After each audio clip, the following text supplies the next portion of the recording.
ఈరోజు దేవుని వాక్యము జూన్ నెల 12వ తారీఖు గురువారం 2025 సంవత్సరం. జీవమరణములు నాలిక వశం, దాని యందు ప్రీతి గలవారు దాని ఫలము తిందురు. సామెతల గ్రంథము 18వ అధ్యాయం 21వ వచనం.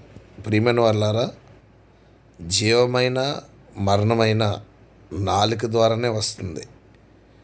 ఖచ్చితంగా నాలుక ద్వారా ఎవరైతే మాట్లాడుతూ ఉన్నారో ఖచ్చితంగా దాని యొక్క ఫలాన్ని వారు అనుభవిస్తారు.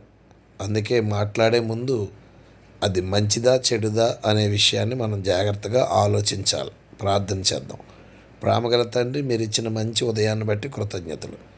విదేశీ స్వదేశీలను దీవించి అందరికీ ఆరోగ్యం ఇవ్వమని యేసుక్రీస్తు వారి యొక్క అతి శ్రేష్టమైన నామాన్ని బట్టి పెట్టుకుంటున్నాం మా ప్రియ పరలోకపు తండ్రి. ఆమెన్. అందరికీ వందనాలండి.